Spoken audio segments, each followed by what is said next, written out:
पड़ेगा और हम भगवान के धाम में चले जाएंगे। लेकिन जाएंगे कब? जब प्राण निकलेगा तब। प्राण कैसे निकलेगा? तो प्राण समस्त इंद्रियां मन में विलीन होगी, मन वाणी में विलीन होगा, वाणी मन समस्त इंद्रियां वाणी में विलीन होगी, वाणी मन में, और मन प्राण में, प्राण तेज, एक जीवात्मा अंतर्यामी परमात्मा। तो मैं ये बता रहा था आपको कि जब प्राण निकलने लगता है तो बैकबोन जो है आपका मेरुदंड, मेरुदंड यहाँ से लेकर के कितना है, मूलाधार स्वाधिष्ठान मूलाधार से प्रारंभ होता है। इस तरह से मूलबंध करते हैं प्राणायाम करते समय। ऐसे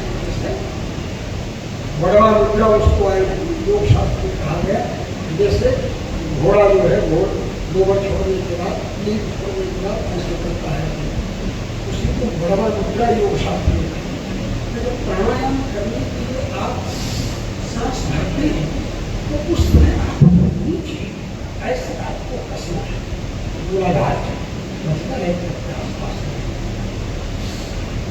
ऐसे करके तब इसी को अपान वायु कहा। अपाने की होती प्राण, यही अपान में प्राण का होम है। और जो ऊपर की तरफ आपने किया प्रेशर आया तो प्राणे पानम तथा प्राण में अपान। ये विज्ञान प्राणायाम करने का, इस विज्ञान से प्राणायाम करने की विधि है। जो भस्त्रिका और कपालभाति विधि नहीं है, वो तो क्लीनिंग, वो तो नाक सब साफ होता है। उसके बाद करने की जो वास्तविक पद्धति है वो यही है जो आपको मैं बता। एक मात्रा में आप खींचिए, 2 मात्रा रोकिए, 4 मात्रा में छोड़िए, नहीं 4 बन रहा है तो कम से कम 3 मात्रा में छोड़िए।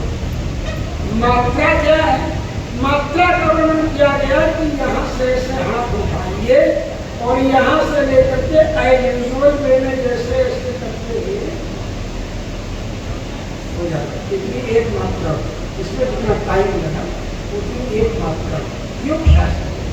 ये सब हठ योग प्रदीपिका नाम के ग्रंथों में इसका वर्णन किया गया है, बड़े विधान से वर्णन किया है। आप लोग पढ़िए योग प्रदीपिका तो आपको अनुभव होगा। मैं तो प्रसंग थोड़ी सी बात आपको बता रहा हूँ कि इस तरह से प्राणायाम करने की पद्धति है। प्राणायाम से बढ़ करके बल और कोई नहीं। प्राणायाम परम बल, प्राणायाम से बढ़कर कोई बल नहीं। हमको कहीं हाथ पैर भागने का और करने का, दंड बैठक करने का और एक्सरसाइज वर्जिश योगा करने का स्थान कहीं नहीं मिला, तो बैठे बैठे ही अपना मूलाधार चक्र को प्राणवायु को खींच करके और जालंधर बंद जो यहाँ ठुड्डी को यहाँ लगाया, उसको जालंधर बंद यहाँ लगा करके और रोक करके कुंभक पूरक, कुंभक रीचक। पूरक माने भरना, पूरक के समय मूलाधार चक्र जो है वहां पर आपको व्यवस्थित होना है पूरक के समय। और पूरक होते ही उसको उसी तरह से मूलाधार चक्र को व्यवस्थित किए हुए अपनी ठुड्डी को यहाँ लगाना मुझे, और लगा करके ठुड्डी को मूलबंध और जालंधर बंध, इसको जालंधर बंध है, मूलबंध, ये दोनों रहेगा और सांस रुकी रहेगी। और उसके बाद जब श्वास निकालते हैं मूलबंध को छोड़ना है, जालंधर बंध को छोड़ना है और यथाशक्तुम करस्थम च निश्वासों नहीं बचा रहे। हाथ में सत्तू ले लीजिए और उतने धीरे धीरे सांस छोड़िए नाक से जिससे सत्तू उड़ने न पाए। कितनी दूरी पर यहाँ बताओ, ये दूरी जैसे इसको कहते हैं ऐसे सांस निकालना। ये प्राणायाम है। इस तरह का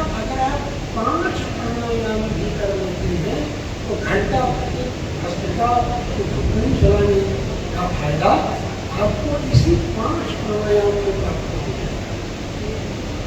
ऐसे प्राणायाम की तो मैं ये बता रहा था आपको कि जब प्राण निकलता है मूलाधार की बात बता दिया, जैसे क्रमशः ऊपर वो भगत की होगी, तो जब यहाँ और यहाँ ये दोनों और नीचे मेरुदंड, तो इसको टी टाइप का है ना, तो इसी को संस्कृत में त्रिस्थूण कहते हैं। क्या कहते हैं? त्रिस्थूण। त्रिस्थूण स्थूण क्या है? जैसे देहातों में ना को ना कहते हैं, बहुत लोग नारायण कहना तो नारायण कहते हैं, नारायण नारायण नारायण कहने लगे नारायण। उसी तरह स्थूण को क्या कहने लगे? स्थूण। स्थूण जो है सब ही गायब हो गया, थूनी हो गया। क्या कहेंगे? थूनी। थूनी जानते हैं, छप्पर के नीचे थूनी लगाते हैं, तो थूनी जो है वो स्थूण शब्द से ही बना है, उसी का आपको भविष्य है, थूनी हो गया। तो वो तो थूनी हो गई। थूनी क्या हुआ भैया? वो मेरुदंड हो गया। और जो यहाँ दोनों करने इधर से जो हड्डी आ रही मुझे ये हो गया ना, इधर एक कंधा, इधर एक कंधा और बीच में ये मेरुदंड। यहाँ से जो प्राण निकलना प्रारंभ होता है तो सैकड़ों बिच्छुओं के दंत मारने की पीड़ा अत्यंत प्रस्थूण विक्षोभ उसको कहते हैं। प्रस्थूण विक्षोभ के समय जो कहीं होता है उस समय मुक्त जीवात्मा को परमात्मा, आनंदमय परमात्मा स्वयं ले लेता है अपने साथ लेकर के। जीवात्मा के अंदर अंतर्यामी परमात्मा जो विराजमान है, मुक्त होने की स्थिति में जीवात्मा को अपने साथ ले लेता है, और जो साथ ले लेता है उसका कष्ट अनुभव ही नहीं होने पाता, पीड़ा अनुभव ही नहीं होने पाता। वो VVIP रूप परमात्मा की कृपा से प्राप्त। तो मैं ये बता रहा था कि आप सब लोगों का जीवन जो है वह समाज के लिए है, क्योंकि समाज परमात्मा के द्वारा निर्मित सृष्टि का एक ऐसा समूह है। समाज समूह तो पशुओं का नहीं होता, समूह तो पशुओं का नहीं होता, लेकिन उसको समाज नहीं कहते। समाजो मानवानां समझ पशुनां, पशुओं के समूह को समझ कहते हैं।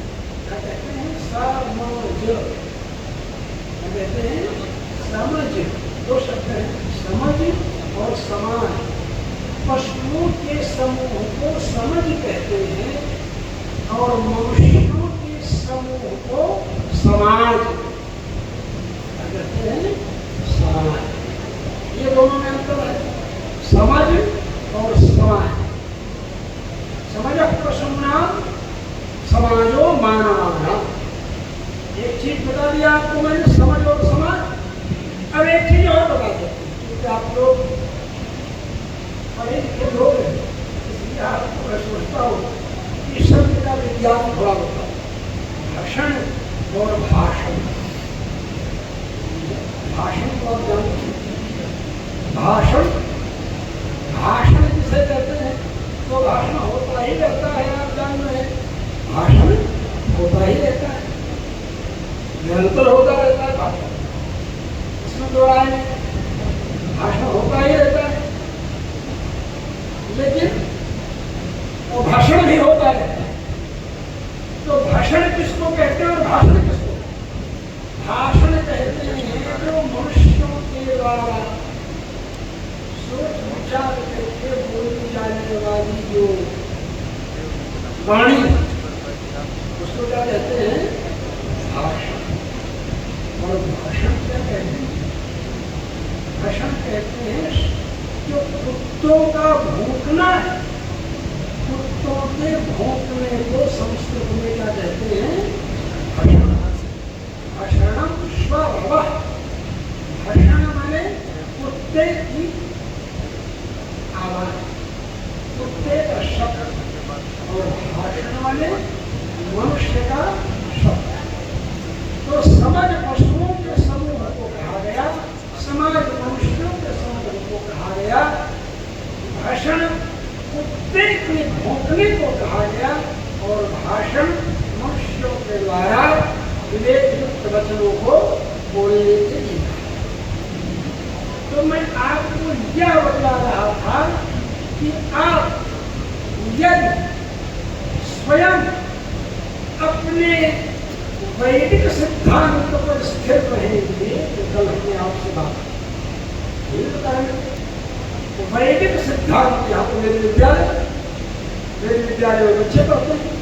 भाई वेद की जरूरत क्या है? भाई वेद की जरूरत क्या है?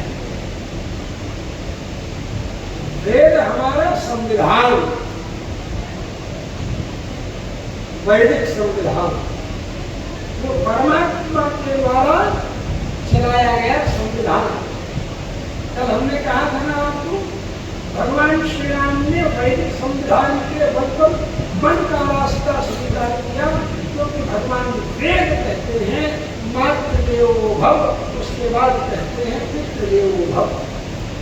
अरे मातृदेवो भव उसके बाद पितृदेवो भव कहते हैं।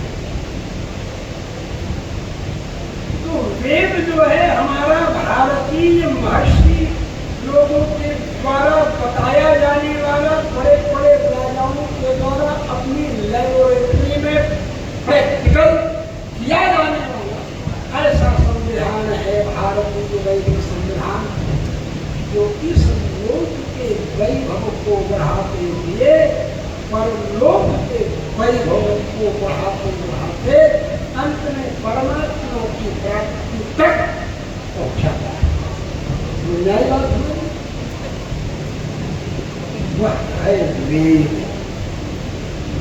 प्रत्यक्ष के द्वारा और अनुमान के द्वारा, आप प्रत्यक्ष या अनुमान, या तो प्रत्यक्ष देखेंगे आप किसी को, या फिर अनुमान लगाएंगे। प्रत्यक्ष के ही आधार पर आप अनुमान भी लगाएंगे। प्रत्यक्ष जब आप देखें कि आग जलाए धुआं हुआ, धुआं होने के बाद आग बनी, धुआं, तो ये आपको मालूम हो गया कि जहाँ जहाँ धुआं है वहाँ वहाँ आग है। एक सिद्धांत आपको मालूम। अब आप जा रहे थे और जाते जाते आपको पहाड़ पर धुआं दिखाई पड़ा, तो पहाड़ पर धुआं दिखाई पड़ा तो आपको तत्काल व्याप्ति का स्मरण हो, जहाँ जहाँ धुआं है वहाँ वहाँ आग है, इसका मतलब ये पहाड़ आग वाला है। पर्वत निर्माण, पर्वत जो है आग वाला है। तस्मात् कारणात् धुआं, धुआं, क्योंकि धुआं दिखाई पड़ रहा है, इससे सिद्ध हो रहा है कि ये पहाड़ आग वाला है, इसमें आग है। तीनों दिन देवदत्त हथिया न भूखते। ये मोटा ताजा देवदत्त जो है दिन में भोजन नहीं करता है, तो बोले दिन में नहीं करता है फिर भी इतना मोटा ताजा है, इसका मतलब रात में पूरा का पूरा करता है। तो रात्रि में भोजन करने का अनुमान लगाया ना आपने। ऐसे ही धुएं को देख करके, धुएं को देख करके अनुमान लेके, हमारे महान जी के यहाँ के शिष्य हैं सतराम के मोहन राम जी के पास रामपुर है, महान जी का था सही मीटिंग के तक, तो आप गए नहीं। तो यही मैं आपको बता रहा था, ये अनुमान लगाता है कि धुआं को देखते, जहां जहां धुआं है वहां वहां आग रहेगी ही रहेगी, लेकिन जहां जहां आग है वहां वहां धुआं भी हो, या नियम नहीं लग सकता, नहीं हो सकता। लेकिन जहां जहां धुआं है वहां वहां आग रहेगी ही रहेगी। तो मैं ये कह रहा था कि प्रत्यक्ष के आधार पर ही व्यक्ति अनुमान लगाता है। तो प्रत्यक्ष और अनुमान के द्वारा जिन उपायों को नहीं जाना जाता, ऐसे उपायों का ज्ञान भगवान वेद के द्वारा प्राप्त होता है। इसीलिए भगवान वेद का वेदक।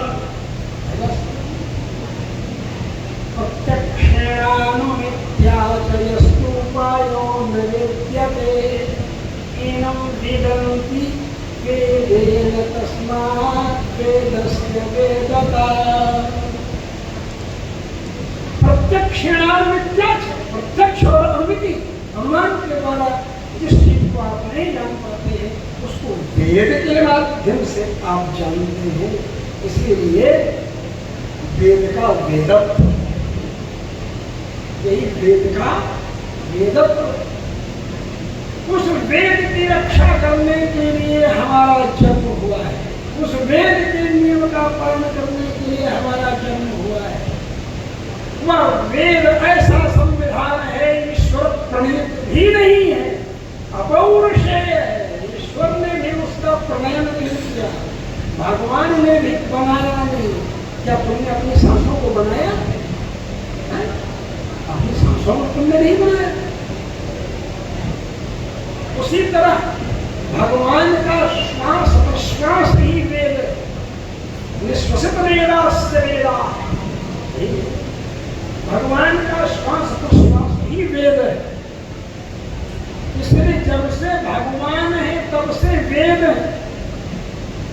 इसलिए वह परब्रह्म परमात्मा सर्वेश्वरेश्वर सर्वांतर्यामी अघट घटनापतियान कोट कोट कंदर्प दर्प गणपतियान महतो वहियान सर्वतो ध्याया अखिलेय प्रत्येक कल्याण गुणैकतान श्वेत समस्त वस्तु विरक्षण ज्ञानानंदैक स्वरूप मार्गवार्य सौभाग्य साम्य वात्सल्य सौशील्य स्नेह स्थैर्य धैर्य पराक्रम कृतित्व कृतज्ञतात्व वशी वदान्य गुणवान ऋजु शुचि मृदु दयालु मधुर स्थिर सम विभिन्न गुणों से परिपूर्ण परब्रह्म परमात्मा सर्वेश्वरेश्वर सर्वांतर्यामी जब अवतार धारण करता है परब्रह्म परमात्मा के रूप में, तो वह भी कहता है कि भगवान वेद का संविधान है, सिद्धांत है।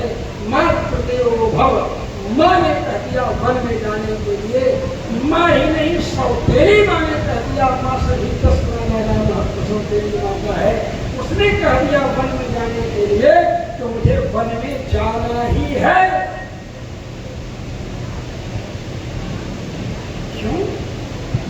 क्योंकि वही वेद कह रहा है माँ के महत्व को बतलाते हुए कि मात्र देवो भव। इसलिए माँ कैकेयी ने कह दिया है वन में जाने के लिए, तो वन में मैं जाऊंगा ही जाऊंगा। अगर आज कल का कोई राजकुमार होता दशरथ जी के लड़के के रूप में, आज का तो देखता कि सारी की सारी फिजा, सारी की सारी दुनिया सब मेरे पक्ष में, पूरी की पूरी कायनात इसको कहे सब मेरे फेवर में, सब मेरे पक्ष में। तो एक जो के विरोध करने से क्या होता है? देखिए होता है मैं संविधान में संशोधन कर दूंगा, मात्र देव भव परंतु पितुरनुकूलत्वे सब अमेंडमेंट कर देंगे, संविधान में संशोधन कर देंगे। माता देवता है लेकिन पिताजी का सपोर्ट हो तभी, बिना पिताजी के सपोर्ट के नहीं। तो पिताजी का सपोर्ट था नहीं राम जी को वन में जाने में, इसलिए स्वाभाविक रूप से सिद्धांत रूप से आइए आगे आइए। यहाँ जो है रूपांतों आई बहुत जगह, यहाँ मेरे सामने और मजबूत इधर यहाँ पूरी जगह। हाँ तो भवन की भव्येश्वरी पक्षपाता, शास्त्र कहता जो भव्य है उसके लिए पक्षपात तो होगा ही। तो स्वरूप से जिसका परनिष्ठित स्वरूप दिखाई पड़ेगा तो पक्षपात हम भी करेंगे। वहाँ भी लोग कर ही रहे थे, तो भी बैठा रहे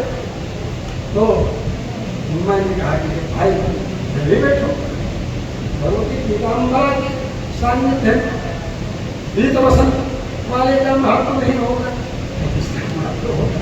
यह स्वाभाविक त्रिभुजाम प्रसन्नाम गात्र कोमला हस्ता। तो ये वर्णन है ना भगवती का। तो स्मरण वगैरह तो उनका रंगी और हमारे ठाकुर की पीताम्बरालंकृतम पीताम्बरेणालंकृतम व पीताम्बरयालंकृतम पीताम्बरया लक्ष्म्या अलंकृतम। और श्री कुल की विद्या महाविद्याओं में श्री कुल की विद्या के अंतर्गत का अनुसंधान किया गया। इसलिए शास्त्र शक्ति नहीं रहे क्या कमजोर होने बोलेंगे, शक्ति नहीं, जब शक्ति नहीं है तो बोलेंगे, जब शक्ति नहीं रहेगी तो आप थूक नहीं सकते हो मुझसे, चाहेंगे बेटा फुलकार के थूक नहीं पाएगा। मशीन करने के लिए मशीन लगा देंगे, खींच, इसलिए मैं बता रहा हूँ। तो आइए प्रसंग पर भगवान श्री राम विचार तो संविधान में परिवर्तन करें।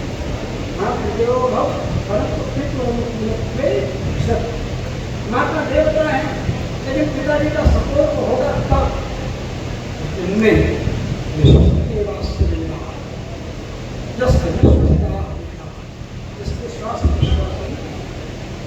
इसलिए भगवान ने कहा कि संविधान का पालन ही करना हो, इसमें परिवर्तन नहीं करना, चाहे तो बहुमत से परिवर्तन कर वो मंत्राओं कहते ही वो सारे लोग उठाते हैं। लेकिन भगवान श्री राम ने कहा संविधान वैदिक संविधान में, और जब वन से लौट करके आए तो बहुमत से नहीं सर्वसम्मत से राज्य सिंहासन पर उनका जो सर्वसम्मत से प्रस्ताव पारित हो वह राम राज्य का प्रस्ताव है, जो बहुमत से प्रस्ताव पारित हो वह लोकतंत्र में फर्जी लोग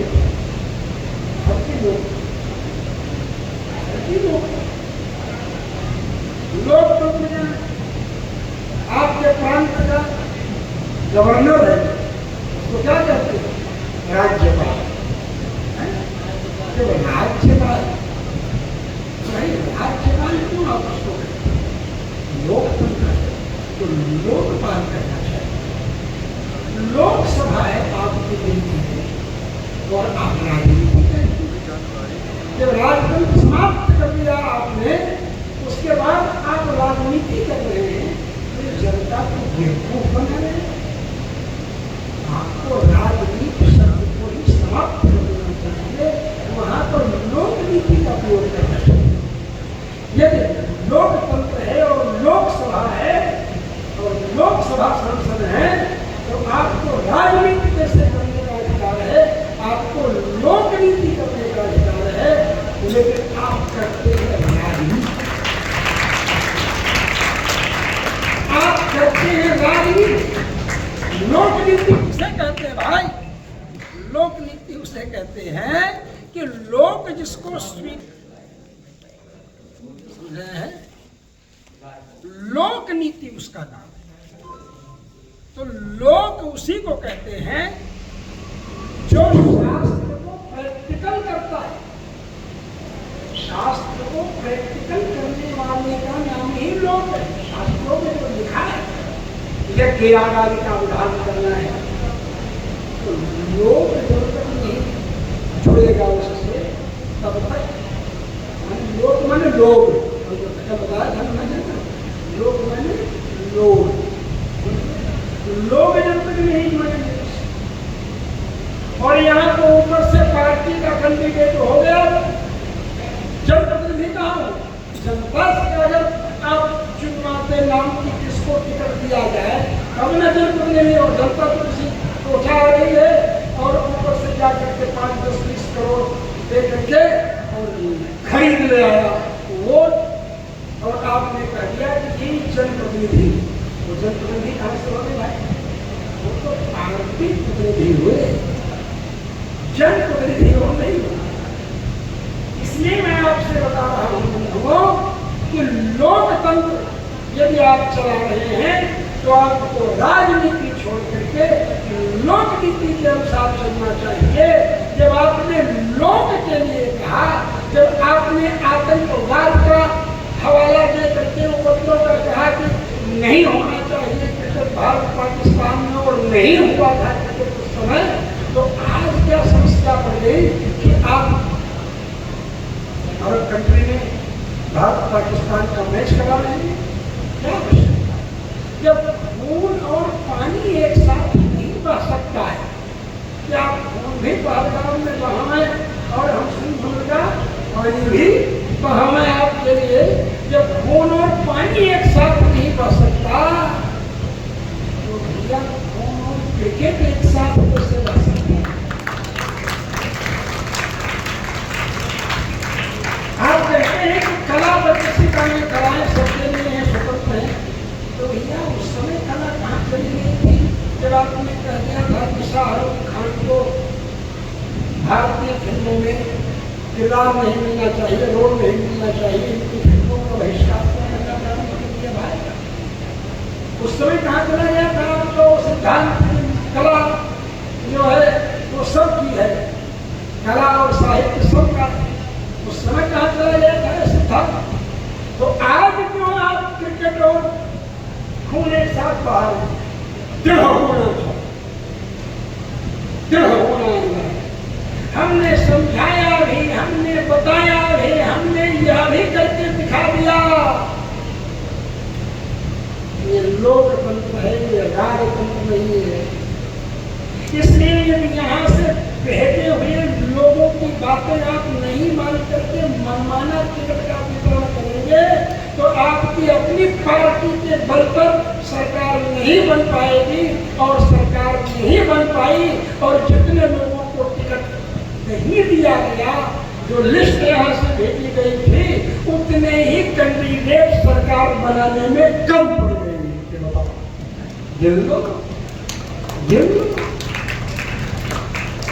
भाई अगर वही 30-31 और मिल गए होते इनको तो 276 होते नहीं, हमने बराबर होते। जब आप ये कह देने लगे कि अब हमको कोई जरूरत नहीं है संगठन की, जब कमजोर थे तो संगठन की हमको जरूरत थी, अब हमको संगठन की जरूरत नहीं है, तो संगठन ने बता दिया कि अब देखो संगठन की जरूरत नहीं, अपने बल पर सरकार बना लो तो हम जाएंगे। सरकार तुम्हें बनाओगे, तुम्हारी जगह पर किसी आदमी को नहीं बैठने दूंगा, लेकिन तुम्हें तुम्हारी नाक में नकेल डाल करके मैं बैठाऊंगा गद्दी पर कि तुम नियंत्रित हो। हमारे नियंत्रण में जब तुम नहीं रहे तो अब तुम नीतीश और चंद्रबाबू नायडू के नियंत्रण में रहो।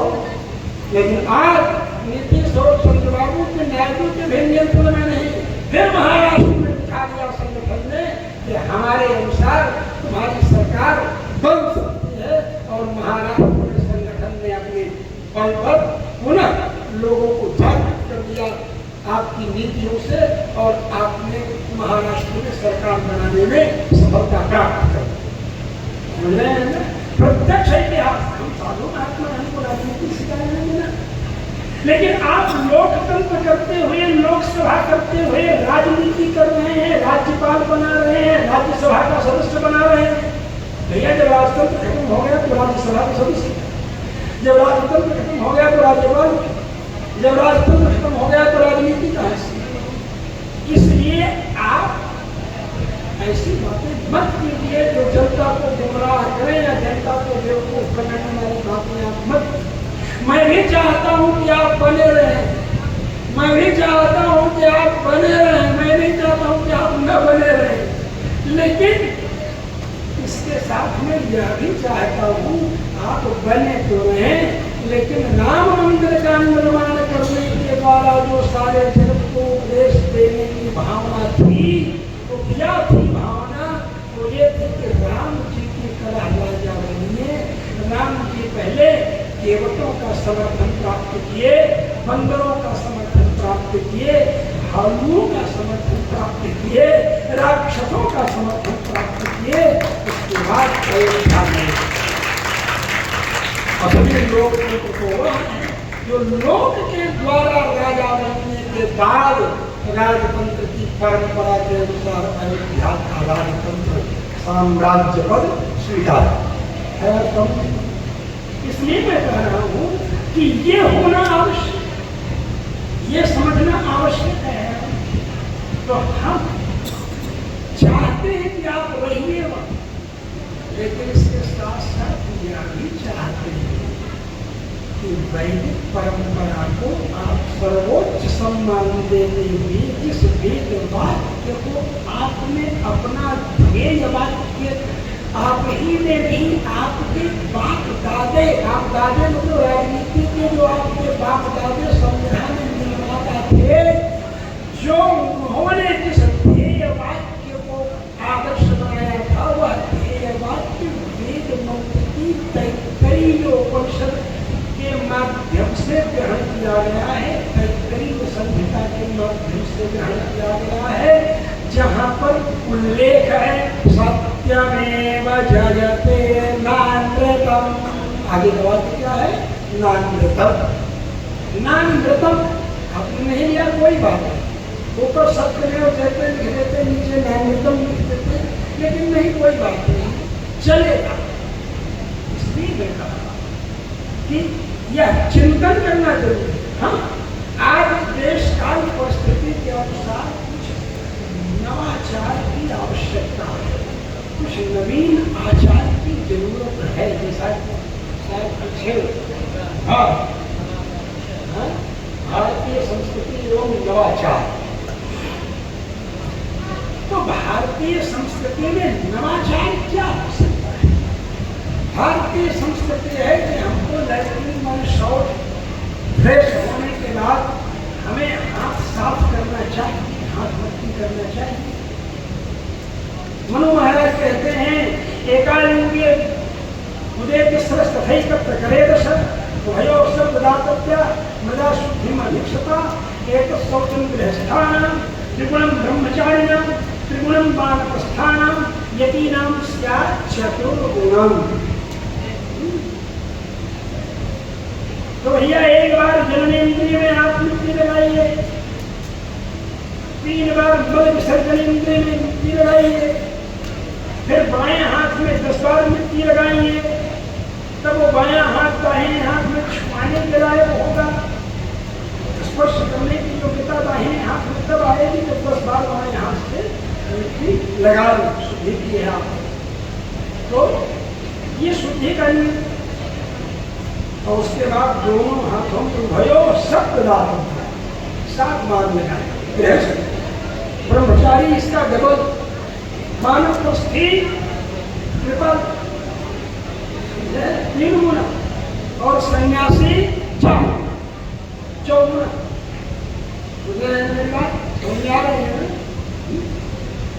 सन्यासी 4 गुना। उसके बाद क्या कहा? उसके बाद क्या कहा? मनु महाराज ने कहा इतने अगर इससे आपका पेट नहीं भरता है तो मन उत्तम समाचार, जब तक आपका मन न माने, मन में हो कि अभी और थोड़ा साफ करो, और साफ, तो तब तक आप साफ। फिर इतना लिखने के बाद मनु जी क्या कहते हैं? यो थे शुद्धि सशुद्धि शुद्धि। आगे लिखते हैं मनु महाराज कि भैया इतनी शुद्धि करने के बाद भी पैसे के लेन देन के मामले में रुपए पैसे के आर्थिक शुचिता, आर्थिक पवित्रता, जो आर्थिक पवित्रता वाला व्यक्ति है वही असली पवित्रता वाला व्यक्ति है। सैकड़ों बार हाथ बटाने वाला नहीं। ये नहीं कि आपने किया यज्ञ, बड़े भारी धर्माचार्य हैं, यजमान से पंडित जी का लिफाफा लगवाया 21,000 का कि भाई 10 दिन रहे हैं यज्ञ में, 2000 रुपये पर डे के हिसाब से कम उनको दे दिया जाए। तो 21 का आपने किया, लिफाफा, और जब लिफाफा तैयार हो गया, लिफाफा तैयार होने के बाद सब लिफाफा अपने यहाँ पंडितों का नाम लिख करके मंगवा रख लिया और सभी लिफाफा से 10-10 हज़ार निकाल दिया, 11-11 हज़ार पंडितों को दे दिया। ऐसा लेके कराने वाले बहुत से धर्मशास्त्र हैं।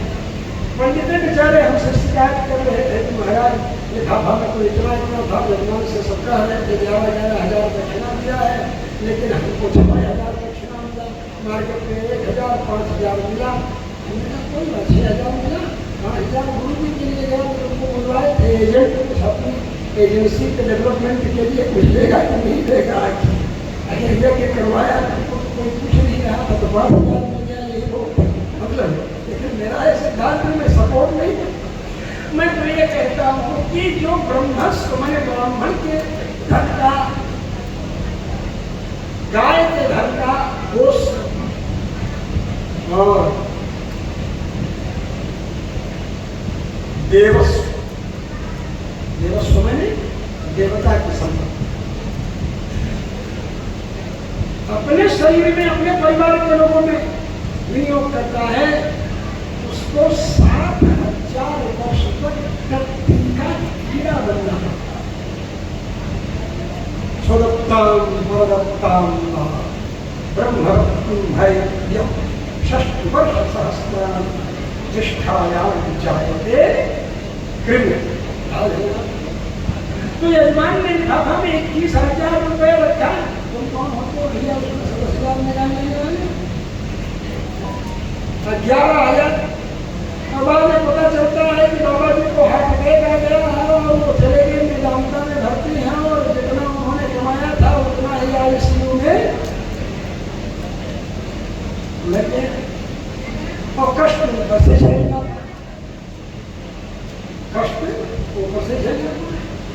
इसलिए ब्राह्मणों की संपत्ति का, गाय की संपत्ति का, देवता की संपत्ति का, यहाँ तक कि किसी की भी संपत्ति का अपहरण करना आत्मत सर्वभूतेषु पश्चित, अपनी तरह जैसे आपकी संपत्ति को हम कर ले उसी तरह दूसरे के भी आपको होना चाहिए। आत्मन प्रतिकूलानि परेशान न समाचरे, जो चीज अपने को बुरी लगे ऐसा दूसरे के साथ भी नहीं करना चाहिए। ऐसा दूसरे के साथ भी नहीं करना चाहिए। नियम और संविधान को कठिन है, नियम के अनुसार हमको नियंत्रित रहना है, नियमन से नियंत्रण बना है। नियमन नियंत्रण, नियमन से नियंत्रण बना है, नियंत्रण से नियंत्रित बना है।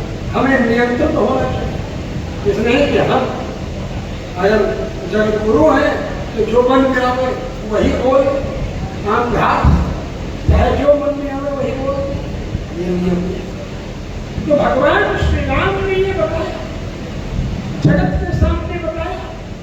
नवाचार क्या होना चाहिए उसमें मालूम है। अब नवाचार तुमको बताया, संस्कृति तो है कि हाँ हमारा विस्तार शुरू करना। अब नवाचार क्या है? अगर तुम जाओगे, अगर लैट्रिन बाथरूम में ठहरे हो, 5 स्टार टाइप में तुम्हारे कमरे बने हुए हैं, बाथ बेसिन है और उसमें तुम हाथ मस्ती करना प्रारंभ किए, बाएं हाथ को 10 बार और दाहिने हाथ को बाएं हाथ में छुआए तो 7 बार 17 बार जब मस्ती करोगे तुम्हारी बाथ बेसिन जाम हो जाएगी। बाद में पानी कहाँ से जाएगा? एक बार तो जजमान तुमको अपने घर में ठहरा लेगा, उसके बाद कहेगा महाराज जी आपकी आज्ञा हो तो हम आपके लिए कोई झोपड़ी वोपड़ी बनवा दें और आपको एक बड़ा सा लोटा दे दें, उसको लेकर के आप बाहर मैदान में चले जाइएगा और वहीं आप हाथ मट्टी दीजिएगा, चाहे जितनी बार की। तो भाई ये कब की स्थिति? बायां हाथ दाहिने हाथ में छुआने लायक कब होता था? जब इसी बाएं हाथ से सोचते थे साफ करते। अब नवाचार क्या आ गया भैया?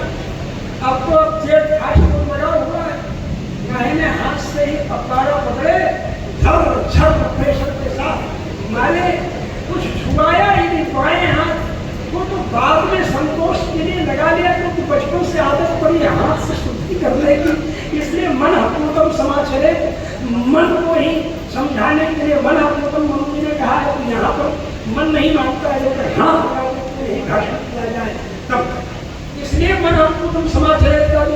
तो ये नवाचार है कि भाई पहले शुद्धि हो ही गई तब हाथ लगाया, और लिक्विड सोप है, एक दो बार भी बाएं हाथ को साफ कर लिया तो ही चलेगा, क्योंकि मिट्टी में कास्टिक थोड़ा कम था और इसमें तो कास्टिक ही कास्टिक के रूप में मैंने आ गया, चाहे साबुन से किए तो भी। तो इसमें लिक्विड वाले में एक सुविधा रहती, पहले बाएं हाथ को आप धो दे सकते हैं एक बार दो बार, उसके बाद बाएं हाथ को दाहिने हाथ में लगाएंगे लिक्विड सोप में, ये सुविधा है। आजकल की टोपियाँ भी अच्छी आ रही हैं, यूं यूं यूं नहीं घुमाना पड़ता है, ऐसे ही कर दिए, ऐसे हाथ से आए लैट्रिन करके तो यूं ही कर दिए, शुद्धि करने के बाद खोल दिए, भले दाहिने हाथ का उस फब्बारे को पकड़ने में भी योगदान था, रिफ्लेक्ट हो करके तो पानी आया कुछ लगा, इसलिए उसको एक आध बार साफ कर दिए दो बार तो भी काम हो गया। यही नवाचार है। यह नवाचार नहीं है कि लैट्रिन करने के बाद आप सीधे बिना पानी छुए हुए ही कागज से पोंछ लें, ये नहीं है। तो नवाचार से तात्पर्य आपको ये समझना होगा। नवाचार भगवान श्री राघवेंद्र सरकार भी करते। अरे यहाँ जहाँ लिखा है कि केवल चांडाल अगर छू ले, निशाब छू ले, मछली मार रहा है दिन भर, वही काम ही है, वही उसकी जीविका है, बात भरी सारी सरल सुधराने वाली केवल की बात कुछ देर में मखनी।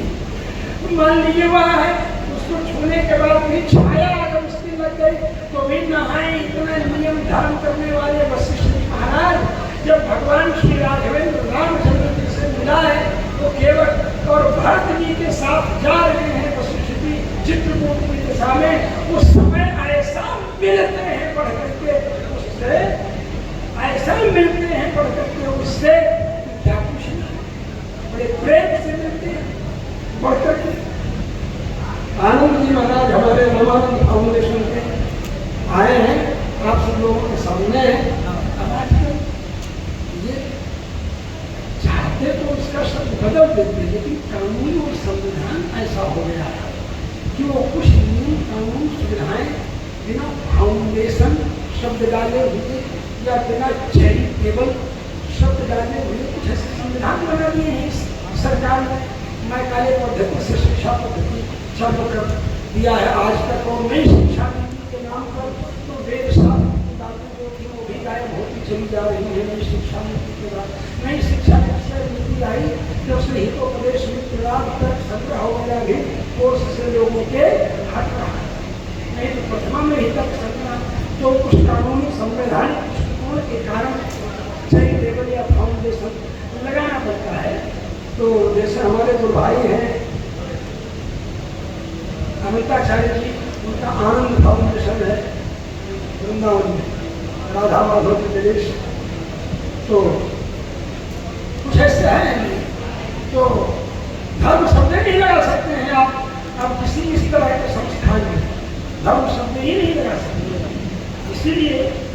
लेकिन हम लोगों का रजिस्ट्रेशन तो उसी समय से, इसलिए दूसरे शब्द धर्म लगा हुआ है, तो नियम लगा हुआ है, उसमें चल रहा है, तो वो भी उसी सुविधा को प्राप्त कर सकता है। लेकिन लोगों को समझने में देरी लगती है, और ऐसे शब्दों के रहने से कई बार समझने में देरी नहीं लगती। मैंने ऐसे संविधान के जामे ऐसे बना दिए गए, उनका स्ट्रक्चर ऐसा बना दिया गया जिसके कारण ये चैरिटेबल ट्रस्ट या फाउंडेशन जैसे शब्दों को लिखने की लोगों की पारिस्थितिक अनिवार्यता है। ऐसी स्थिति में तो यहाँ पर आनंद आधारशिला, रामानंद आधारशिला कुछ भी नाम रखते, ऐसा कुछ नहीं कर सकता है, लेकिन नहीं कर पाता। तो कहेंगे कि यही होना चाहिए, यही होना। अभी तो जनहित याचिका दायर हुई थी पासपोर्ट में बाप का नाम और पिता का नाम, माता का नाम, दोनों का नाम होना। तो भाई हमारे हम साधु हो गए, तो बाप के नाम पर तो गुरु जी का नाम चल गया, लेकिन अब माँ का नाम कहाँ से ले आवे भैया? हमारे गुरु जी तो साधु थे, महात्मा से, माँ का नाम कहाँ से ले आवे? तो माँ का नाम कहाँ से ले आए? समस्या हो। तो अभी एक रिपोर्टेशन वो IPL क्या बोलते हैं, वो दायर हुई, आपको मालूम होगा, सब होता है, और उसके कारण कुछ रास्ता निकला। नहीं तो क्या करें? पिता के नाम पर गुरु जी का नाम लिख और माँ के नाम पर जो मेरी माँ है उसका नाम लिखे, तो गुरु जी का और माँ जी का संबंध हो भी। गाली दिया हमने गुरु जी को और गाली दिया हमने माँ को। लिख हार में भर। तो इसलिए मैं नहीं कह रहा हूँ, मैं इसलिए केवल इतना कह रहा हूँ तो हमारे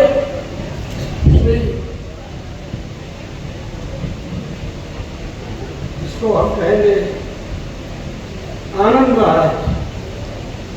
महाराज जी ने हमारे कसमसाहट को समझ, क्योंकि मैं उसी समय सोच रहा था कि नाम लेकर के बोला जब वहाँ बैठा रहे थे, हमने सोचा हमारे सामने हम बैठाएंगे, तो उन्होंने सोचा होगा मेरी समस्या, उसका समाधान कर दिया इन्होंने।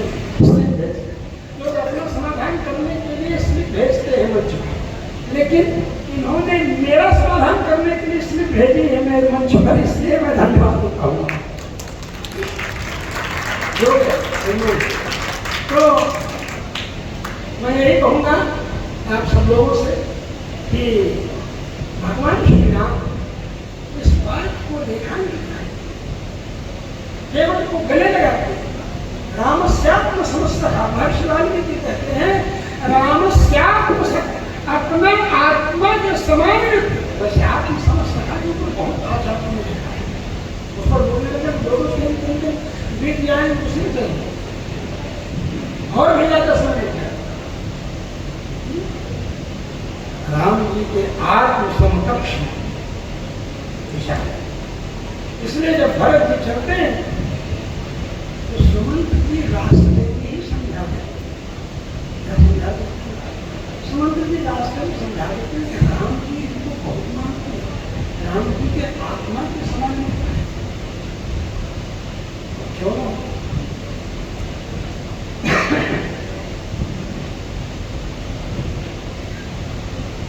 से मिलिएगा सुमंत जी सावधान कर, उनको पहचान नहीं आ रहे हैं फल फूल लेकर के, फल की टोकरी लेकर एक शाहजहां केवल राम जी के लिए उनसे उसी तरह से मिले, उसी प्रोटोकॉल को फॉलो कीजिए, इस तरह सुमंत जी। और यहाँ सेना को जब देखा निषाद राज ने, तो निषाद राज का पैरा 7वें आसमान है, अपने राज्य को स्थिर करने के लिए भरत सेना लेकर के जा रहा है, राम जी को बन नहीं मार देने के लिए। भरत की इतनी नियत खराब हो गई, सेना लेकर के जा रहा है। बड़े बूढ़े बुजुर्ग लोग बोले भाई ऐसा नहीं, सब तैयार हो, 500 नौका तैयार कर दिया। कहते हैं 500 नौकाएं और हर नौका पर 2 वीर धनुष और बाण लेकर के तैयार। विश्व में बुझे हुए बाणों का जो लोहा होता था उसको आग में पूरा लाल लाल कर दिया जाता था, और आग में पूरा लाल लाल करके पोटेशियम साइनाइड के घोल में छल से उसको डाल दिया जाता। इस तरह से वो बाण तैयार होता है। विश्व बुझे हुए बाण, विश्व बुझे हुए बाण मैंने विश्व में बुझे हुए बाण, विश्व में ही उस बाण को, उसके फल को, आगे वाले हिस्से को लाल लाल करके बुझाया। ऐसे बाणों को चाणक्य सीरियल आपने देखा होगा, उसमें ये सब बातें थोड़ा सा बताया न, तो नहीं वर्णन किया है, लेकिन फिर भी बहुत अच्छा है लोगों के बीच ये बात फैलाने की समझ है। जिस तरह सम्राट को स्वयं महर्षि चाणक्य डाक उन्होंने प्रजा के ऊपर, प्रजा से धन लिया, अन्न लिया, प्रजा से। अच्छा, उसका मूल्य दिया तुमने, मूल्य लिया। शायद का मतलब क्या होता है? हाँ, वो सम्राट, उसके ऊपर कोई शासन नहीं कर सकता, लेकिन आचार्य जो शासन। इसलिए सम्राट चंद्रगुप्त के समय, सम्राट अशोक जो भारतवर्ष था, जितना विस्तृत भारतवर्ष था, आज आपका कहाँ रहा? क्योंकि आपने आचार्यों के सिद्धांत को समझा नहीं, माना नहीं। और आचार्य भी ऐसे हो गए जो नेताओं की खुशामद में आमद करने के लिए वैद शास्त्रों के विरुद्ध बोलना प्रारंभ कर दिए, गलत रास्ता बताना प्रारंभ कर दिए शास्त्रों को।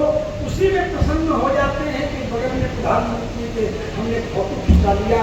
इसी में गड़बड़ हो जाने वाले आचार्य को क्या सम्राट को शासन करें? वही शासन जिसके अंदर भ्रम न हो, जिसके अंदर प्रमाद न हो, जिसके अंदर लिप्सा लोग प्राप्त करने की इच्छा। इन तीनों चीजों से जो व्यक्ति रहित होगा वही शासक के ऊपर शासन कर सकता। महर्षि चाणक्य जब सम्राट अशोक का चंद्रगुप्त की बात है, जब उन्होंने कहा सिंहासन पर बैठने का, गुरुदेव मैं चाहता हूं कि आप ही मेरे मंत्री हैं। अच्छा, उसका जवाब क्या दिया था? अच्छा, अब तुम हमको अपने अंडर में रखने वाला मंत्री बनाना चाहते हो? तो क्या जो विरोधी थे, घोर विरोधी थे, समझे, राक्षस वृत्ति के कारण, राक्षस नाम था ना, अमात्य राक्षस, दंड में अमात्य, उन्हीं को पराजित किया अपने बुद्धिबल से। चाणक्य कई बार पकड़ा चाहते तो जान से मार देते चाहते, लेकिन कई बार पकड़ करके छोड़ते गए। उसके कारण स्वयं भी चक्कर में पड़े, लेकिन उससे भी निकल गए। उसके बाद ही अमात्य राक्षस को छोड़ दिया। उसके बाद अंततः अमात्य राक्षस को अपने बोतल में उन्होंने ढाल लिया चाणक्य, और उसके बाद मंत्री बना दिया। क्या मंत्री है? तो जानते थे कि दंड नीति लक्ष्मी जी का एक नाम है। अन्वेक्षित कई वार्ता दंड नीति स्पर्धा सौम्या सौम्य जगत रूपे तो एक पूरी देवी पुस्तक करते हुए देवाग्नि श्री विष्णु पुराण या दंड नीति मेरी कमजोर हो गई, इसके कारण आतंकवाद से चढ़ करके बोलते हैं। दंड नीति की कमजोरी के कारण नए नए प्रवृत्तियों की तरह ऐसे उपद्रवी संगठन तैयार हो जाते। दंड नीति हमारे योगी जी की दंड नीति थोड़ा कड़क हुई तो उसका परिणाम क्या हुआ? सारे देश के अंदर जब कहीं भी उपद्रव होता है, दंगा होता है, फसाद होता है, तो वहां के लोग बोलते हैं यहाँ तो योगी जी जैसा मुख्यमंत्री होना चाहिए, तो 4 दिन के अंदर उनको ठीक कर। योगी जी जैसा मुख्यमंत्री हो, बुलडोजर बाबा नाम रखा दिया और तोड़ना शुरू कर दिया। और किसको तोड़ना शुरू कर दिया? अपनी रंगबाजी के बल पर, अपनी गुंडई के बल पर जिन लोगों ने सरकारी संपत्तियों को हड़प करके बिल्डिंगें बना रखी थी, सड़क के किनारे की जमीनों को बना रखा था, चारागाह जो तोड़ दिया। आगे गलत, उन्होंने गलत किया और आप सब लोगों को मालूम। जब आप जान रहे हैं कि अपराधी है तो उसकी जांच क्या करा रहे हैं? उसको दंड दीजिए, सीधे सीधे अपराधी को दंड दीजिए, जांच करा करके आप सबूतों को मिटाने का मौका दे रहे हैं और गवाह गवाहों को खरीदने का भी मौका दे रहे हैं या गवाहों को जान से मरवा देने का भी मौका दे रहे हैं। तो जान रहे हैं किसने अपराध किया। तो हमारे चतुर्वेदी जी तो इसके भोगी, इनको क्या बदमाशों को घेरने के लिए भेजा जाता था और जब घेर करके उसको चंगुल में लेने वाले रहते थे तब तक तो ऊपर से शासन का आदेश आ जाता है, अभी ये ऑपरेशन बंद कर दो, ये ऑपरेशन बंद नहीं किया, कहीं से आसन आ जाता है, आर्डर आ जाता है, तो क्या फिर लोग लौट जाते थे किस वजह। इसी तरह सेना को सीमा पर तैनात कर दिया जाता है और सीमा पर तैनात सेना को कहा जाता है गोली नहीं चलाना है, गोली नहीं चलाना है। तो यह क्या आंख मारने के लिए भेजा था हमको, गोली नहीं चलाना है तो क्या करना है भैया। यहाँ सीमा पर क्यों हमारी सीमा पर तैनाती की आपने, सीमा पर तैनाती करने की क्या जरूरत थी आपको। यहाँ इसलिए जरूरी है कि हम किसी शासन के अनुसार चलें, ये जरूरी है। यदि आपने कह दिया कि ऑपरेशन सिंदूर बंद नहीं हुआ तो ऑपरेशन सिंदूर बंद नहीं हुआ, इसको सिद्ध करने के लिए पाकिस्तान के साथ क्रिकेट खेलने की कोई जरूरत नहीं। यह प्राप्त कर दिया ऑपरेशन सिंदूर खत्म हो गया। भैया दोनों काम कैसे एक संग दुई की एक संग हुआ तो समझ दुई की एक संग हुआ हंसा खाए फुलाओ फुलाओ, हम गाल भी फुलाए रहेंगे और ठहाका लगा करके हंसेंगे भी। ये दोनों काम आप कर रहे हैं। बोलो भाई, मेरा कोई विरोध नहीं है, मैं कोई पॉलिटिकल लीडर नहीं हूँ, कोई पॉलिटिशियन नहीं है, लेकिन मैं इतना जरूर बताना चाहता हूँ कि संत महात्मा धर्माचार्य लोग बदनाम हुए तुम्हारे। हम चाहे जो, लेकिन हमको हमारे पीले कपड़े को, मेरी पीली माला को, चाहे किसी रंग की माला भी, उसको देख करके लोग कहते थे भाजपाई सब जा रहा है, भाजपाई सब जा रहा है। बदनाम हुए हम तुम्हारे भी, और तुम हमारी ही पहचान मिटाने जा रहे हो। ये कहा करिए तीर्थ स्थलों की जो मर्यादाएं हैं उन मर्यादाओं को सुरक्षित रखना होगा।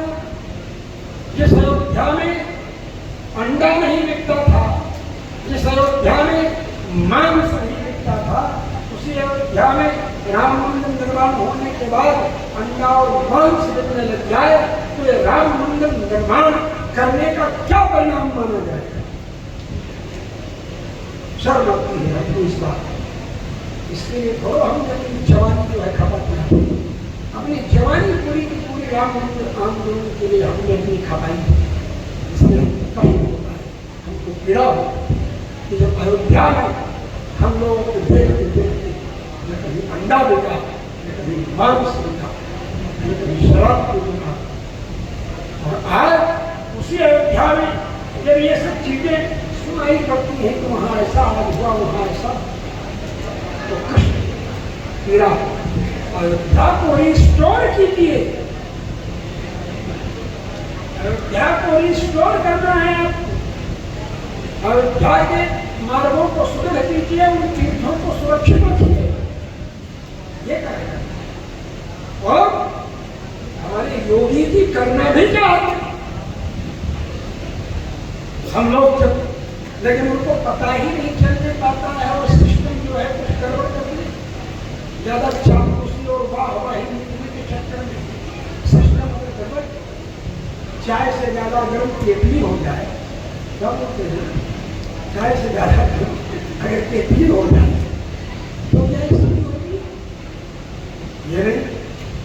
तो इसलिए और ध्यान भी देते हैं हमारे योगी, उनकी बात समझ में आवे, हम लोग बतावें तो ध्यान दीजिए।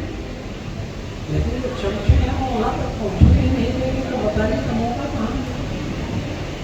और योगी जी का एक स्वभाव है कि वो चलते चलते सीधे पूछ लेते हैं कि ये क्या हाल चाल है, क्या है। ऐसे और यही होना चाहिए। ये योगी जी ने मूड बुलाया घर में गोरखनाथ जी के बल पर, गोरखनाथ के नाम पर, भगवान के नाम पर मूड बुलाए थे, कोई नेतागिरी करने के लिए मूड बुलाए, वो तो नेतागिरी सिर पर पड़ गई। गुरु जी उनके सांसद थे, इसलिए उत्तराधिकार में नेतागिरी भी मिल गई, लेकिन उनका मूल चरित्र तो साधु वाला है ना, महात्मा वाला है ना मूल चरित्र। इसी आज तक स्वतंत्र भारत के इतिहास में इतनी बार देश का कोई भी मुख्यमंत्री अयोध्या में नहीं गया जितनी बार हमारे योगी आदित्यनाथ की अयोध्या में गए, क्योंकि वो चाहते हैं कि हाँ अयोध्या का दिव्य निर्माण हो, वो चाहते हैं कि अयोध्या रिस्टोर हो, वो चाहते हैं कि अयोध्या के तीर्थ सुरक्षित रहे। इसलिए जब हम लोग अयोध्या के तीर्थों की चर्चा करते हैं तो बड़े ध्यान से सुनते हैं और उन तीर्थों को पुनः जागृत करने की इच्छा है। उन्होंने कहा था कि उधर से सब लोग नहीं जा पाएंगे तो भी एक धारा जाएगी, जिससे कौशल्या घाट, सूत्रा घाट, केकई घाट, प्रहलाद घाट, चक्रतीर्थ, जमथरा जिसको जमस्थल कहते हैं, जहाँ राजा दशरथ जी का दाह संस्कार भक्त ने किया था, रघुवंशी राजाओं का दाह संस्कार जहाँ होता था जनमत के विसर्जन के तट पर, आज वहाँ पर जल ही नहीं रह गया। अगर सीता लेक की योजना जो सोची थी योगी जी ने, वो सीता लेक की योजना अगर कारगर होती तो सारे तीर्थ पुनर्जागृत हो जाते, पुनर्जीवित, और सारे तीर्थ जीवित। इसलिए मैं बता रहा हूं उनकी इच्छा, वो चाहते हैं, लेकिन जितना अकेले वो करना चाहते हैं, जितना अकेले वो कर सकते हैं, उसमें वो कोई कोताही नहीं बरतते। इसमें हो रहा नहीं, हमने बहुत नजदीक से देखा है, बहुत नजदीक से देखा, बहुत नजदीक से। अयोध्या में आज तक साधुओं के ऊपर किसी भी शासक ने दृष्टि नहीं डाली कि ऐतिहासिक मत ऐतिहासिक अवसर है, इनको किस तरह से बचाया जाए, किस तरह से सुरक्षित रखा जाए। अगर ये दृष्टि किसी ने डाली तो एकमात्र हमारे योगी आदित्यनाथ ने डाली, और उन तीर्थ स्थलों को, प्राचीन मठ मंदिरों को भी सुरक्षित करने का इन्होंने अभियान चालू किया है और कितनों को उन्होंने सुरक्षित किया।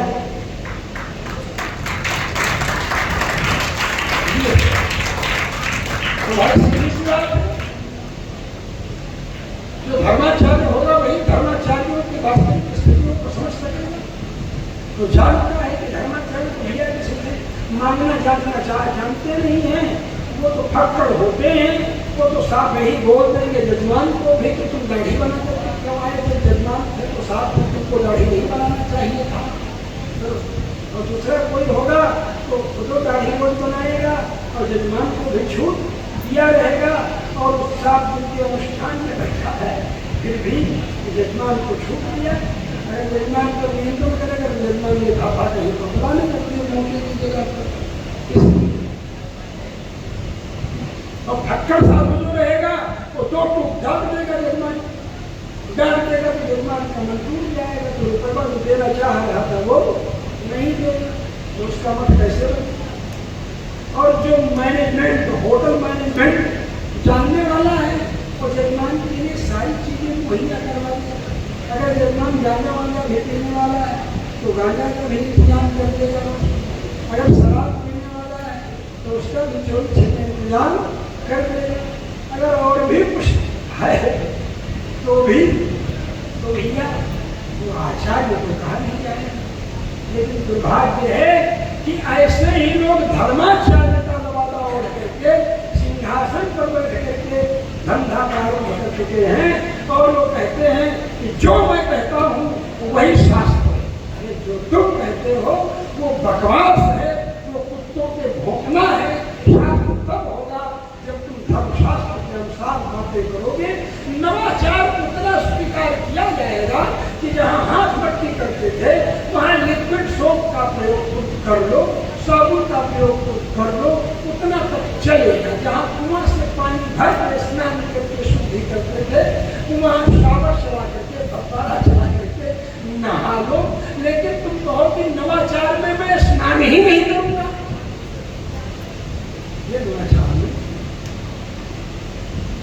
ये नवाचार नहीं कि मैं बिना स्नान किए भाई मंदिर खोल दूंगा और भगवान की पूजा करके पूजा करने लगूंगा। नवाचार यह है कि पहले हम कुआं के पानी से नहाते थे, हैंड पाइप से नहाते थे, चलो ट्यूबवेल चलती है अब 12 से नहा ली, इतने ही नवाचार स्वीकार्य हो। मेरी बात समझ रहे होंगे आप लोग? इसलिए मैं आपको बता रहा हूँ नवाचार उतना ही स्वीकार्य, पूरा मत स्वीकार कीजिए। चूल्हा लकड़ी जलाते थे पहले, अब नवाचार में आप गैस का चूल्हा जला लीजिए, लेकिन बर्तनों एल्यूमिनियम का कर दीजिए और कुकर की दाल खाने लगिए, तो एल्यूमिनियम में बना हुआ भोजन जो है उसके कम से कम 97% बार न्यूट्रिशन तो डैमेज हो जाता है। 97% पोषक तत्व भोजन का समाप्त हो जाता है एल्यूमिनियम में भोजन बनाने के बाद। आप मिट्टी के हंडी में दाल बना करके रख दीजिए इसकी जरूरत, और एल्यूमिनियम में भी दाल बना करके रख दीजिए और 24 घंटे तक बिना एसी के रखी रहेगी। देखिए मिट्टी की हंडी में रखी हुई दाल खट्टी नहीं होगी, और एल्यूमिनियम वाली दाल 8 घंटे भी नहीं बीतेगा तो खट्टी। समझ, ये हमारा प्रैक्टिकल किया हुआ है, इसलिए मैं बोल रहा हूँ, मैंने किया है, मैंने देखा। इसलिए मिट्टी के बर्तन में भोजन बनाएंगे तो 100% पोषक तत्व उसमें सुरक्षित है। जगन्नाथपुरी से हम चले ट्रेन, मिट्टी की हंडी दाल वाली भर दी, हम कहे कि भात वहां बनाया जाएगा, दाल मिला मिला करके खाया जाएगा। दाल की मिट्टी नहीं ले, भात थोड़ा ही था तो एक लेके चले, तो दाल ले आए। 24 घंटे बीत गए। 24 घंटे बीत जाने के बाद देखते हैं, यहाँ आश्रम में पहुंचते हैं, अपने यहाँ आश्रम में जब पहुंचते हैं तो देखते हैं क्या कि हमारे भगत जो है वो टिफिन में कुछ ले आए थे, कहीं बाहर यात्रा से आए, जो कि एयर कंडीशन में आए, ले आए सब सामान, दाल चावल पैक कर लिए थे, ज़्यादा समझ नहीं भोजन करने का पेट छूट जाता, लेकिन वो इतने थके थे कि नींद आ गई और खराटा लेते हैं। 10-12 घंटा बीतने के बाद सवेरे जगह तब तक अयोध्या स्टेशन आ गया, उतर करके आए, कोई सोची चलो टिफिन खोले, तब तक मैं पहुंच गया। तो मैंने कहा क्या कर रहे हो भाई? धनिया जी ये क्या करना है? यहाँ मंदिर में आकर के अपना भोजन करेंगे, ठाकुर जी का प्रसाद पाना होगा। उन्होंने ये समझ ले आए, तो खोले तो दाल खट्टी हो गई, तो थोड़ा बास भी मारने लगी, गंध भी आ गई। तो कैसे कहे बेचारे, कहे हम चले, तब तक दोबारा हम पहुंच गए। जब हम पहुंचे उनका बर्तन हम देख चुके, हम सोचे कि हो सकता है क्या मामला गड़बड़ा गया, या आलू की सब्जी हो तो उसको छूने से तार जैसे लाशा जैसे निकलने लगा, तो मैंने अच्छा गया, पहुंच गया, तो कहते कि स्वामी जी ये तो गड़बड़ा गया। मैंने कहा था संयोग से हमारा ब्रह्मचारी चुनमुन, उस समय ब्रह्मचारी थे, तो नहीं विवाह हो गया, बाल बच्चे आए, सुनी मट्टी के हंडी में दाल लाए, ले आए, हमारे मन में आया कि क्या इसका 10-12 घंटे में जो है ये खट्टा हो गया, फिर 24 घंटा मिल गया, और वो क्या करता दाल। हमने कहा ठीक है, इशारा करके चुका, समझे। तो मैं उधर कमरे में गया, देखा उसको खोला, वही सो रहा, थोड़ा मुँह में उठा करके जाया, कोई खट्टा वट्टा पर नहीं, तो मैं लेकर के चला गया हंडी। मैंने कहा सेठ जी ये लीजिए दाल, ये तुम्हारी 10-12 घंटे पुरानी दाल है तो भी खट्टी हो गई, घास मार रही है, और ये मिट्टी के बर्तन में बना हुआ पदार्थ तो कुकर में दाल बनवाई होगी। कुकर में दाल बनवाई, मैंने कुकर में दाल बनती कहाँ, वहाँ बिगड़ती, अरे बनती कहाँ, बोले कुकर में जल्दी पक जाती, बोले पक नहीं जाती है कुकर, गर्म पानी में फूल जाती है और एयर प्रेशर से क्रश हट जाती है, तो फटती और भी भाप उसकी निकलती है, सीटी बनी रहती है, तो आप समझते हैं कि आप दाल बढ़ती समझ रहे, ये विज्ञान है। तो नवाचार इतना स्वीकार कीजिए आप, मिट्टी की हंडी मान लीजिए फूलने का डर है, फूल के बर्तन में आप बनाए, फूल के बर्तन में, तो 97% आपका पोषक तत्व सुरक्षित रहता है। और वही एल्यूमिनियम का 97% खत्म हो जाता है।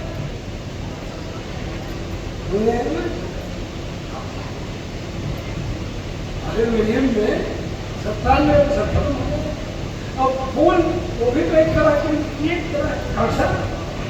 गरम फूल के बर्तन में अगर छन्ने से पानी डालो तो तब चिपक जाएगा। ध्यान होगा आपको, माताएं बोलती थी पानी मत डालो, गाड़ी को पहले नीचे रखो, हम लोग आपसे है माताओं।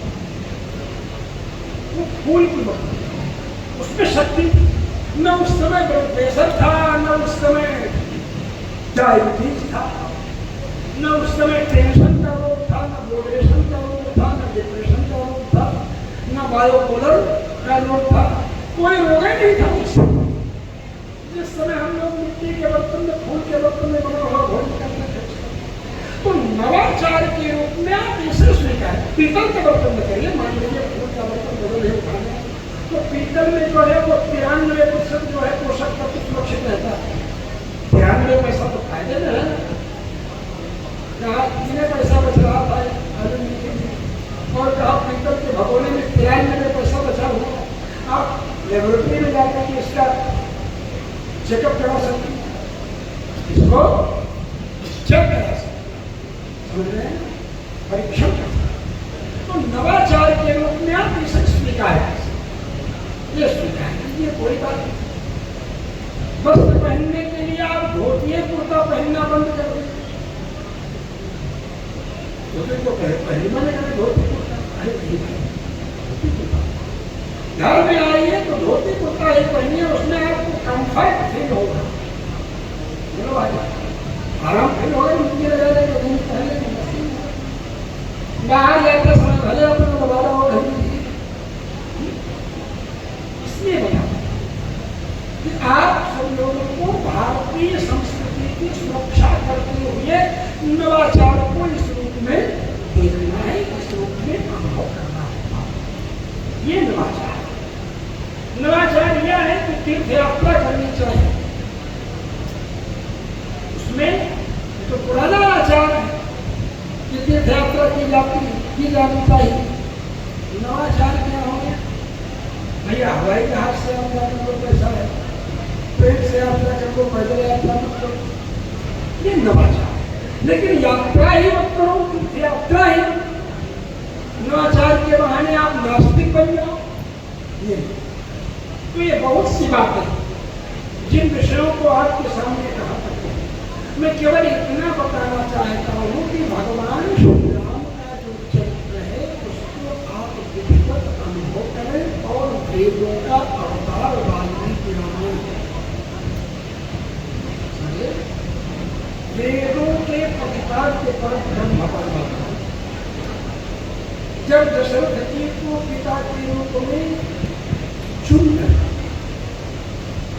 राम जी के रूप में अवतार लेते हैं, तो भगवान वेद सोचते हैं कि मेरे अंदर जिस पर ब्रह्म परमात्मा का प्रतिपादन हुआ है वह दशरथ जी को पिता बना करके पुत्र के रूप में जन्म ले रहा है, तो मेरा भी कर्तव्य है कि उस वेद के परमात्मा का वर्णन करने के लिए मैं भी महर्षि वाल्मीकि को अपना बाप बना करके रामायण के रूप में अवतार ले।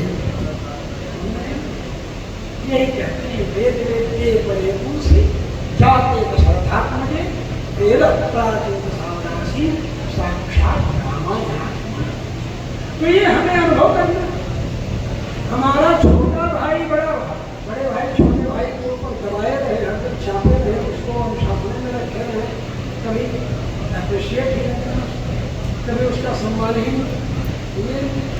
अगर ये सीखना है तो नवाचार भगवान श्री राम क्या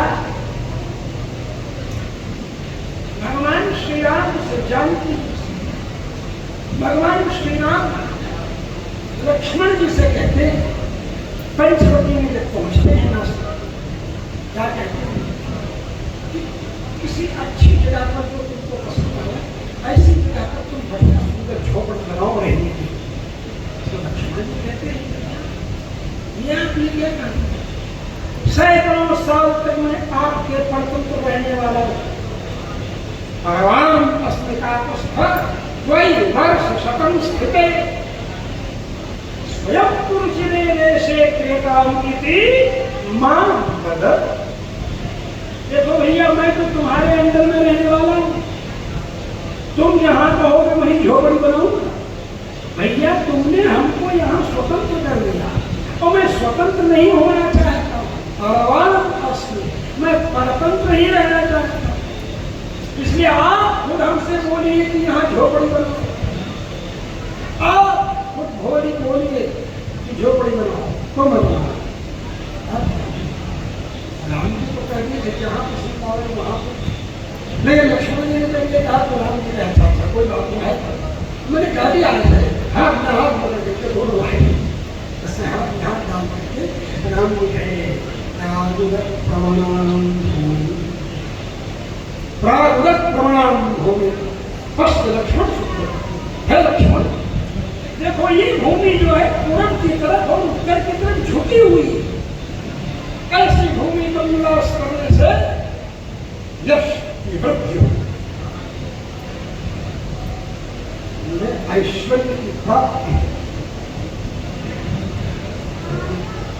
इसलिए यहाँ पर पूरा का पूरा वास्तुशास्त्र है वाल्मीकि रामायण।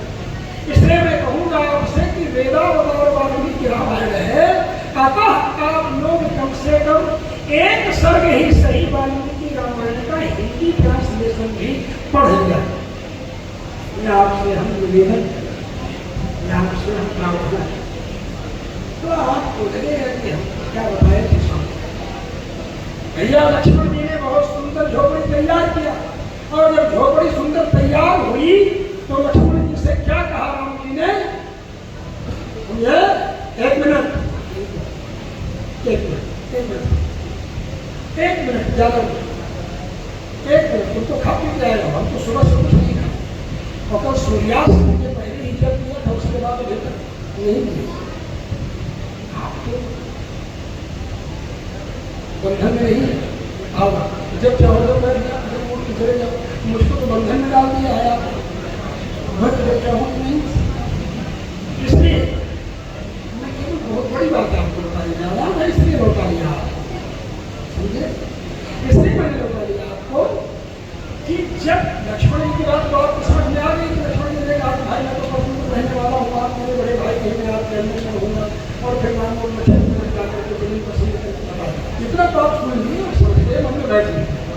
लेकिन इसके बाद क्या कहा राम जी, लक्ष्मण जी ने तो कहा दिया कि मैं तो आपके परतंत्र हूँ, लेकिन क्या एक साइड तावा जो है बजाय, दूसरे साइड तावा जो है, ये साइड बजाय अपनी साइड भूल गए, भूल नहीं गए, मुझे परिस्थिति आ गई, जाना होगा कहीं काम करते अपने लोगों को मैं जबरदस्ती नहीं बैठाऊंगा।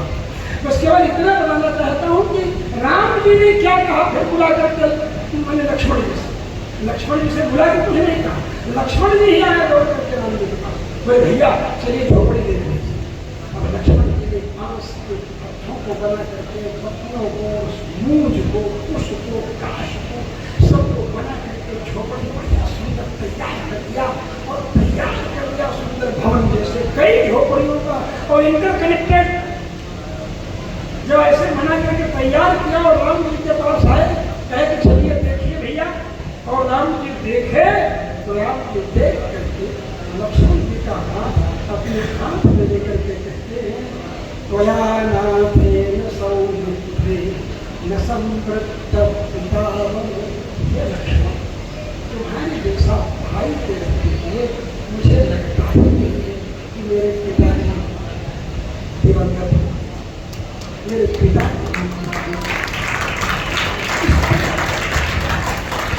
स्वयं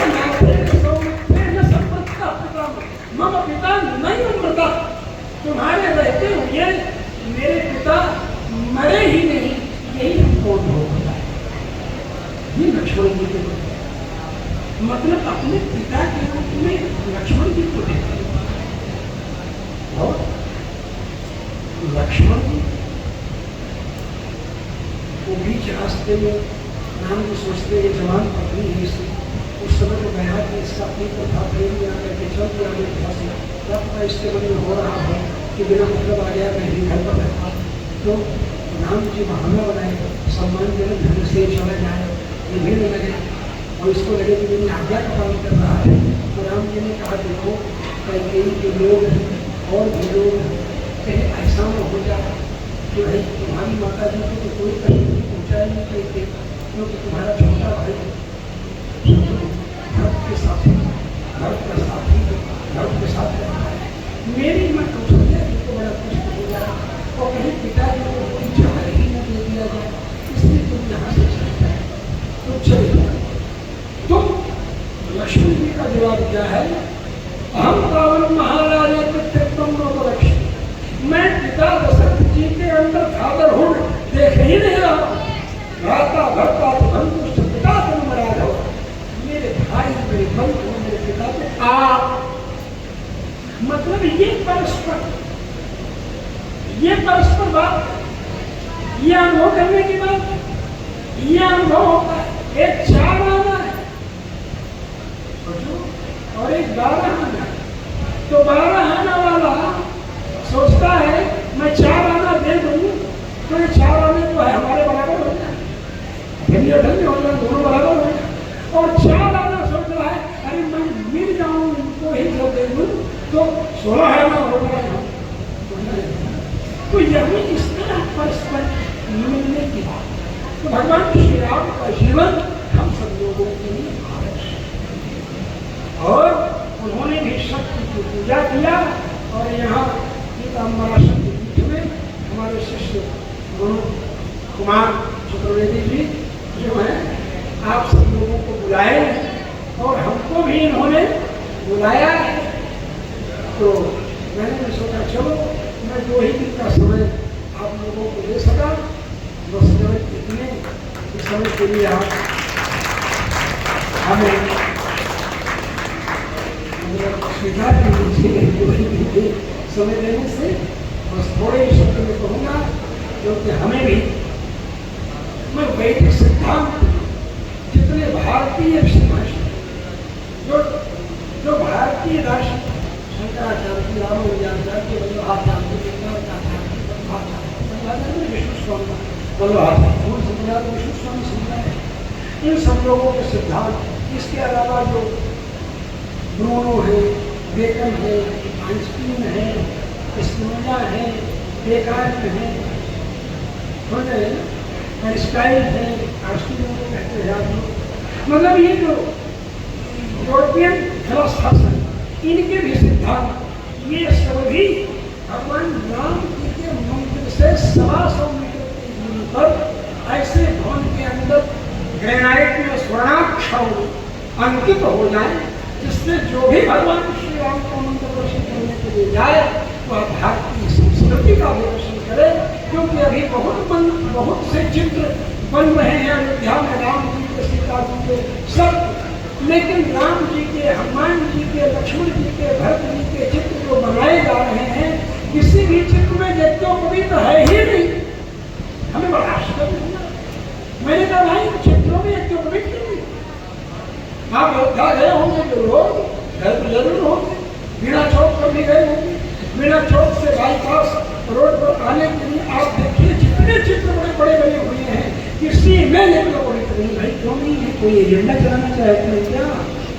भारतीय संस्कृति की एक परंपरा है, उसको आप नष्ट करना चाहते हैं। आप ध्यान से देखिएगा जाकर, यहाँ तक कि राम जन्मभूमि तीर्थ क्षेत्र कार्यालय जो बना है, वहाँ जो बाउंड्री में चित्र बने हुए हैं, वहाँ भी राम जी के चित्रों में एक पवित्र नहीं है। मैंने कहा भी लोगों से, लेकिन फिर भी अभी तक सुधार नहीं हुआ। इसलिए हमको पब्लिकली कहना पड़ रहा है कि भाई पब्लिक को भी कहे तो लोग जानेंगे और लोग समझेंगे इस बात। तो मैं इन्हीं शब्दों के साथ भारतीय संस्कृति में नवाचार के रूप में आपको थोड़ी बातें, नवाचार का मतलब ये नहीं है कि आप संस्कृति ही गायब कर दीजिए। नवाचार का मतलब ये है, पहले मिट्टी की मूर्ति बनती थी, अब आप पीओपी की मूर्ति, रोशनी का पेस्ट, बोलते हैं, नहीं बोलते हैं ना, माने जो भी क्या बोलते हैं उसको मालूम है। आप उससे मूर्ति बना दीजिए, आप कुछ भी बना, एल्यूमिनियम की भी मूर्ति बना दीजिए, प्लास्टिकों की मूर्ति बना दीजिए, आप कोई बात नहीं, लेकिन जनेऊ तो भगवान राम के शरीर में उसमें बनाइए, लक्ष्मण के शरीर में बनाइए। नवाचार केवल इतने हैं कि आप प्लास्टिक की भी मूर्ति बना करके सजाने के लिए प्रयोग कर सकते हैं, लेकिन संस्कृति मत छोड़िए, देखिए मत छोड़िए। इन्हीं शब्दों के साथ मैं आज के इस सत्र को भगवान श्री राम के नाम का स्मरण करते हुए समापन करता हूँ।